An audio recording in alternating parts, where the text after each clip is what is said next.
मैंने आपको बहुत पहले बताया था कि आने वाले समय में ये सीमा हैदर बहुत ज्यादा नीचे गिरने वाली है और ऐसी ऐसी बातें क्लेम लगाएगी, इंजाम लगाएगी कि आप सोच भी नहीं सकते हो। आपको याद है मैंने कहा था काफी दिन पहले जी, मैंने ये बात बोली थी कि आने वाले समय में ये पता नहीं क्या क्या बोलेगी, लेकिन हमें तो पता है, हम तजुर्बेकार हैं, एक्सपीरियंस होल्डर हैं, हमने इसकी सारी बातों का इंतजाम करके रखा हुआ है। इसकी हर चीज का जवाब देंगे, हर चीज का जवाब देंगे, कानूनी रूप से भी। हर जिस तरह की भाषा का अगर ये इज्जत से बोलेगा तो इज्जत से जवाब मिलेगा, ये बदतमीजी से बोलेगा तो बदतमीजी से जवाब मिलेगा, ये कानूनी रूप से कोर्ट में आएगा तो हम कानूनी रूप से लड़ेंगे, ये प्यार से बात करेगा तो हम प्यार से जवाब देंगे, ये गलत तरीके से पेश आएगा तो हम गलत तरीके से पेश जैसा इसका डांस होगा, नाच होगा, वैसे ही इसका वारफेयर होगा। समझ रहे, कहावत है ना। जी जी। तो वो इसके ऊपर है, जिस हिसाब से ये चलेगा उस हिसाब से हम रिप्लाई करेंगे। सर गुलाम हैदर अगर वहां आते हैं, गुलाम हैदर के आने से पहले इन्होंने जाल बिछाना शुरू किया है, जिस तरह बार बार आतंकवादी उस तरह की चीजें कहना शुरू करती हैं, तो गुलाम हैदर के वहां आने से कोई उनकी जान को खतरा तो नहीं होगा? हैदर की जान को खतरा तो नहीं है, उसकी फैमिली को खतरा होगा? कोई बात नहीं, ऐसा है, मैं बैठा हूं ना यहाँ, मैं बैठा हूं यहाँ, इसके कहने से आतंकवादी हो जाएगा क्या? इसके कहने से हो जाएगा? हमारे देश का डिपार्टमेंट जो है ना, वो हर चीज को जानता है, हमारे न्यायालय हर चीज को समझते हैं, यहाँ कानून से चलता है। हमारे देश का जो विभाग है, जो हमारी इंटेलिजेंस एजेंसीज हैं, हमारा पुलिस डिपार्टमेंट है, वो इसके कहने से नहीं चलता, वो अपनी समझ से चलता है। हमारे देश का की पुलिस का नाम है, हमारे देश की के जो इंटेलिजेंस डिपार्टमेंट है या और अथॉरिटीज हैं, लीगल अथॉरिटीज हैं, वो अपनी समझ से चलती हैं, उनका एक कानून है, तरीकेकार है। ऐसे तो कोई भी किसी को कह देगा हो जाएगा। वो एक बाप है, वो उसके 4 बच्चे फंसे हुए हैं यहाँ कोर्ट में, उसके मुकदमे चले हुए हैं यहाँ पर, कोर्ट के ऑर्डर हुए हैं उसके हक में। ऐसे कोई है? एक तो सर भारत सरकार की एक एक चीज पर नजर है। ये हमारी भारत की सरकार है, हर चीज को देख के चलती है, परख के चलती है। ये ऐसे नहीं है, इतने बड़े देश को चला रहे हैं हम, इतने बड़े देश को हमारा जो भारत है, जो हमारे भारत का एडमिनिस्ट्रेशन है, वो इतने बड़े भारत को चला रहा है। वो ऐसे ही चला रहा है क्या? हमें सब जानकारी है सबके बारे में, और कैसे चलाना है, कैसे सुनना है, और कौन आदमी कितने पानी में, हम सब पता है। मोमिन साहब चूंकि वो जो एप्लीकेशन देते हैं, जो एप्लीकेशन वगैरह दी हैं, वो लिख रहे हैं डिवोर्स ही गुलाम हैदर, मतलब सीमा हैदर को गुलाम हैदर से डिवोर्स हुई है, तो डिवोर्स के कोई डॉक्यूमेंट वगैरह नहीं है उनके पास, तो वो अपनी जो लेटर्स लिख रहे हैं इधर उधर, तो वो डिवोर्स ही बार बार लिख रहे हैं सर। अरे भाई जब तो कोर्ट में मैं पत्नी गुलाम हैदर माननीय प्रेसिडेंट ऑफ इंडिया के यहाँ लेटर भेज रहे हैं, उसमें कह रहे हैं जी सचिन मीना की वाइफ, तो फंस तो खुद ही गए आप गुमराही में। तो आपने फोर्जरी करी है तो फंस तो खुद ही गए। एक तरफ कोर्ट में आपने कहा वो सच है, या जो राष्ट्रपति के यहाँ कहा वो सच है, फंस तो खुद ही गए, गलती तो खुद कर बैठे। उसके जिम्मेदार तो ये खुद है जी, उसके जिम्मेदार तो खुद है। इनके खिलाफ कानूनी वो डॉक्यूमेंट मेरे पास जब आ जाएंगे, मैंने कानूनी रूप से वो मंगा लिए हैं, तो इनके खिलाफ फौजदारी की कार्रवाई करूंगा, इनको बख्शूंगा नहीं कानूनी रूप से। तो आपको सर जितने आपने केसेस किए हैं, चले जी, वो वैसे मान नहीं रहे कि जी हमें कोई नोटिस नहीं मिला, हमें केस का कुछ नहीं पता, ये फर्जी बातें कर रहे हैं, तो किसी जिन जिन अदालतों में आप रबूपुरा की, गौतम बुद्ध नगर की कोर्ट्स में या यूपी की कोर्ट्स में गए हैं, तो क्या वहाँ सचिन, सीमा या एपी सिंह ने कहीं खुद रिज्यू किया है वहाँ कोर्ट में जाके, देखा हो कि केस आया भी है नहीं आया? वो हमने सारे सबूत माननीय न्यायालय को दिए, और माननीय न्यायालय ने, माननीय ऑनरेबल कोर्ट ने सारे सबूतों पे बहस हुई है, वो सारे ऑनरेबल कोर्ट को दिखाए गए हैं, फाइल पे लगे हुए हैं सारे सबूत, सब कुछ है, और उनको देखने और परखने के बाद ही माननीय न्यायालय ने हमारे केस को एडमिट किया था, तीनों केस। लेकिन वो आज भी तो वही बात कर रही है, 2 महीने पहले बात कर रहे थे ना सर, आज भी तो वही बात कर रहे हैं, दुश्मन देश का बंदा है, केस नहीं कर सकता। अरे भाई उसके कहने से क्या होता है? भारत की सरकार जो चलती है, भारत के कानून से चलती है, किसी के कहने से नहीं होता, किसी के मिस रिप्रेजेंटेशन से नहीं होता, लोगों को गुमराह करने से नहीं होता, कानून के बारे में, सर वो जो बात करे ना सर, वो खुद भी ये बात कर रहे हैं जी, आपने अगर नोटिस करवा भी लिया कोर्ट से तो आपने अदालत को गुमराह किया है, आप अदालत को गुमराह कर रहे हैं, वो तो ये बोल रहे हैं सर बार बार। अदालत जो है, हम तो एक वकील हैं, अदालत जो है सुबह से लेकर शाम तक कम से कम 1000 वकीलों को सुनती है डेली। उनका जो जज साहब बैठे होते हैं, उनका अकेले का एक माइंड 1000 वकीलों को सुनता है। हम तो एक वकील है, हमारे पास तो एक व्यक्ति का दिमाग है, वो सुबह से शाम तक कम से कम 1000 वकीलों के माइंड को सुनते हैं।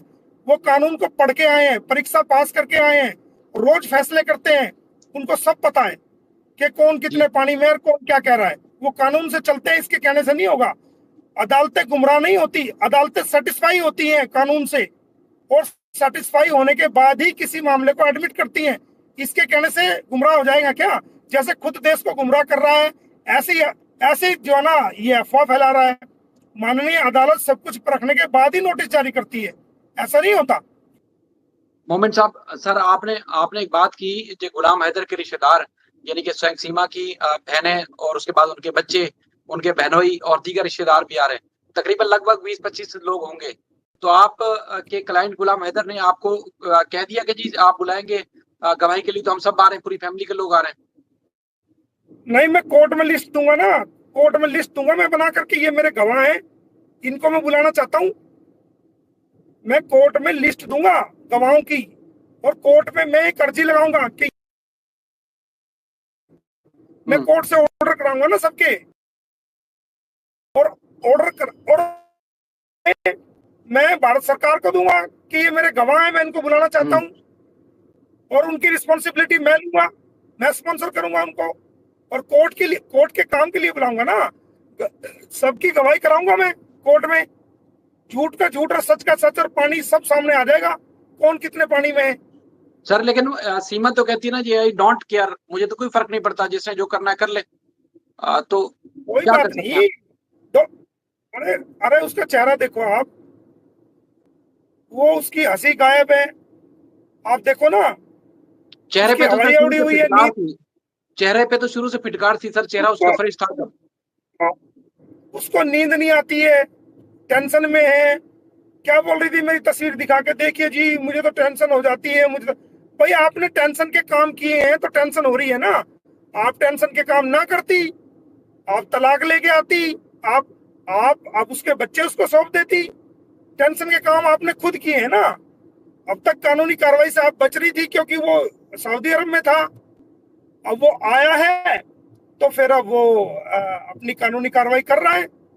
कानूनी कार्रवाई करने का सबको राइट है, सबको अधिकार है सर। वो तो कानून से कर रहा है ना, वो सर तो केस के मोमिन साहब, माननीय ऑनरेबल कोर्ट के थ्रू कर रहा है ना भाई।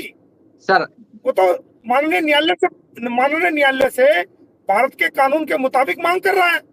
आप आइए कोर्ट में पेश होइए, जवाब दीजिए, अपना फैसला तो कोर्ट ने करना है ना, माननीय कोर्ट ने करना है। आप अपनी दलील दीजिए, हम अपनी दलील देंगे, आप अपनी गवाही दीजिए, हम अपनी गवाही देंगे। तो जो माननीय न्यायालय फैसला करेगा उसको मानना पड़ेगा, हमें भी मानना पड़ेगा, आपको भी मानना पड़ेगा। सर असल में मसला ये है कि एपी सिंह साहब जो फरमाते हैं, ये धर्म परिवर्तन का मसला पुराना है, और जो उन्होंने एप्लीकेशंस वगैरह दी थी वो भी सब पुरानी है। अब पुरानी शराब को नई बोतल में डाल के आप लोग जो है नया पंगा दिखा रहे हैं लोगों को, ये सब पुराना है, नई बात थोड़ी। हमारे पास तमाम वीडियो है। इसने रबूपुरा के अंदर स्पेशल प्रोग्राम किया, उसके अंदर धार्मिक लोगों को इकट्ठा किया, आम लोगों को इकट्ठा किया, पूरे परिवार को इकट्ठा किया, सब लोगों को उसमें शामिल किया और बच्चों का धर्म परिवर्तन कराया। हमने क्रिमिनल कंप्लेंट फरीदाबाद में दी हुई है बल्लभगढ़ के अंदर, जिसपे एसीपी जांच कर रहे हैं। मेरी बात हुई है उनसे, एसीपी जांच कर रहे हैं सीमा हैदर पर भी और सचिन मीमरा पर भी और डॉक्टर एपी सिंह पर भी। एसीपी जांच कर रहे हैं, उसके अंदर डीसीपी के साइन हो चुके हैं, एसीपी के साइन हो चुके हैं और उस पर जांच चल रही है। इसको पता लग जाएगा कि आप कैसे नाबालिग मुसलमान बच्चों का धर्म परिवर्तन करते हो। किसी को राइट नहीं है, एक वकील को जो कानून का जानकार है उसको तो बिल्कुल भी राइट नहीं है कि धर्म परिवर्तन करे बच्चों का। वो कह रहे हैं ये सब पुराना है, ये नई बात नहीं है, सब पुरानी हो चुकी है। तो आप क्वेश्चन नहीं कर रहे हैं। पुराना कहाँ है? 3 साल की तो उसकी बच्ची है, आप कह रहे हो 4 साल पुरानी बात है। वो तो 3 साल की उसकी बच्ची है, 4 साल का बच्चा है, 5 साल का बच्चा है, 6 साल का बच्चा है, वो तो आपकी बात है कि आप उन बच्चों को धार्मिक नारे लगवा रहे हो वीडियो के अंदर, आप उसके अंदर जो है उनको अलग अलग शिक्षाएं दे रहे हो, धार्मिक शिक्षाएं दे रहे हो। अगर वो बच्चे बड़े हो जाएं, 18 साल के हो जाएं, और उनको लगता है कि उनको तो बेचारों को धर्म का पता ही नहीं, कौन सा धर्म हिंदू है, कौन सा मुसलमान है, कौन सा सिख है, कौन सा ईसाई है, वो बच्चे अगर बड़े हो जाते हैं और 18 साल के बालिग हो जाते हैं और उनको लगता है कि हमें हिंदू धर्म में जाना चाहिए या हमें सिख धर्म में जाना चाहिए या हमें किसी भी धर्म में परिवर्तन करके जाना चाहिए, तो ये उनको कानूनन राइट है।